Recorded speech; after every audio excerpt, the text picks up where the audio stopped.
In 1924, Mr. Joseph Ward founded Ward Manufacturing in Blossburg, Pennsylvania. The company began by manufacturing cast iron fittings and has greatly expanded the Ward product line over the last century. In 1990, a corrugated stainless steel tubing to be used for fuel gas piping was added to the Ward product family. This revolutionary new product was named WARDFlex. Today, a full WARDFlex tubing and fitting product line is available for residential and commercial use. Hi everyone, and thanks for joining us today. My name's Tim Murray from Ward Manufacturing. Today I'm going to talk to you about our WARDFlex fitting assemblies and how quick and easy it is to do. So our patented step saver fittings come from 3/8 up to 1.25 inches, and then we also offer 1.5 inches and a 2-inch system that utilizes a gasket, where the others use a metal-to-metal and a gasket seal. Assembling the fittings is probably the easiest portion of a WARDFlex installation. On the job site, it takes a matter of seconds to get it done once you know what you're doing. No special tools are required, only a tubing cutter with a hardened wheel that's made to cut stainless steel. Your regular tubing cutter that's made to use with copper tubing is going to get dull, and you won't get a good clean cut like you would with the WARDFlex tubing cutter or other tubing cutters that are made to cut CSST. Other tools that are needed are a utility knife to strip back the coating and a couple of crescent wrenches to make the final connection and tighten the fitting in the nut assembly. A drill is also sometimes handy when you're assembling our termination fittings and need to fasten that to a structural member or to the floor or wall. So let's start by talking about the components of a WARDFlex fitting. There's 3 components that make it up. One is the nut, one is the retainer ring, or some would refer to it as the split ring, and then one is the fitting body, which is going to have NPT threads on it. It may come in a variety of connections. One could be a coupling for 2 CSST connections, male, female threads, and also T's, and then termination fittings where the nuts are going to have flanged components to fasten to a structural member. Inside of the fitting, there's also a gasket. The gasket is something that is placed in at the factory. It's not something that you have to install yourself. So to start with the assembly, you're starting by cutting the tubing to length. So the tubing is cut, like I said, with a WARDFlex cutter or some other type of CSST cutter. And to do it, it's just like using any other tubing cutter.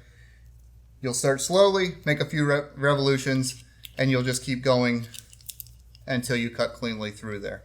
You do not want to over tighten and then try to turn it. What you'll end up doing is egging or ovaling that tubing, and you won't get a good clean seal because of that. The other thing that can happen is if you have a dull tubing cutter, if you're using one that's not the correct one, or if it's just an old wheel, they do wear out over time, you may get a poor cut. And as I said, the clean cut is critical to getting a good seal.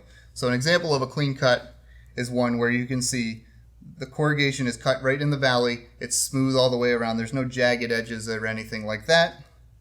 It's going to make a nice clean seal every time. As opposed to something that's a little bit more like this, that's jagged. You can see it got partially cut, and then someone tried to kind of wiggle the tubing to get it apart, and it ended up ripping it, giving you a jagged edge. That is not going to give you a good clean seal. It could rip the gasket that's inside the fitting, and it also may not leave enough material to get our compressed seal, which you'll see a little bit later. So once the tubing's cut, now we have to strip back that coating to expose the stainless steel. To do that, we'll use a utility knife to show 4 corrugations. So we'll count back till you get to the 4th valley of the tubing, and you'll take a utility knife and very gently score that coating. You don't want to cut too hard or too deep into the product. You want to avoid actually marring or scoring that stainless steel and damaging it. Once that's removed, and you'll see here there's 4 corrugations exposed, that gives us enough material there to put our fitting components on there to actually make our seal. When using our WARDFlex Max product, the black coated product, which is arc resistant, you do not want to expose more than 5 corrugations. The reason for that is so that there's not too much stainless steel exposed there that would not be protected by the arc resistant jacket at that point. So now that we have our tubing cut and the coating stripped back, it's time to put our fitting on there. So again, it's the 3 components to the fitting. The first component that you're going to use is the nut. That will slide right over the end of the tubing. The next component is going to be the retainer ring. So again, I said that that's something that we call a split ring. It needs to be split in half before it's used. That retainer ring gets placed on the end of the tubing, leaving the one corrugation exposed here. And that's what's going to go inside of our fitting to make our seal. And if you see here, the smaller end of the retainer is pointing towards the end of the tubing, whereas the flanged end is pointing towards the nut. That is going to interact with the nut to push this assembly into the fitting. Finally, we're going to take the fitting body, which would already be installed into a piece of equipment or another fitting in the gas piping system. We're going to install the end of the tubing with the retainer, slide the nut over, and tighten it by hand. So then once that's all hand tight, we'll take a couple of crescent wrenches, and while holding the body still, we'll tighten the nut only.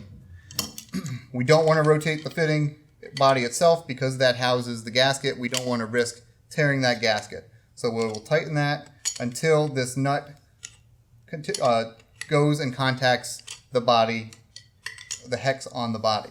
Once that stops, you know that you're done and the seal is going to be made. After the installations are all done, all your fittings are connected, you are going to need to do a pressure test. That's required by our installation as well as code anytime you're doing any gas connections.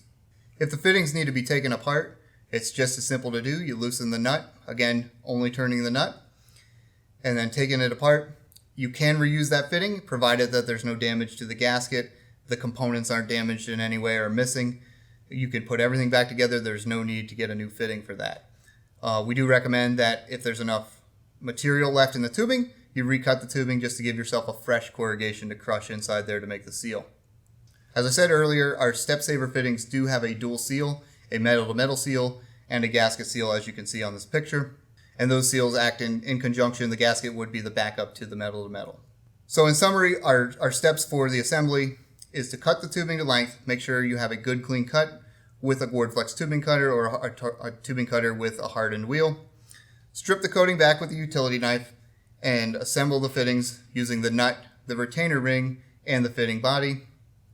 And when you tighten that fitting down, you only tighten the nut and not the body.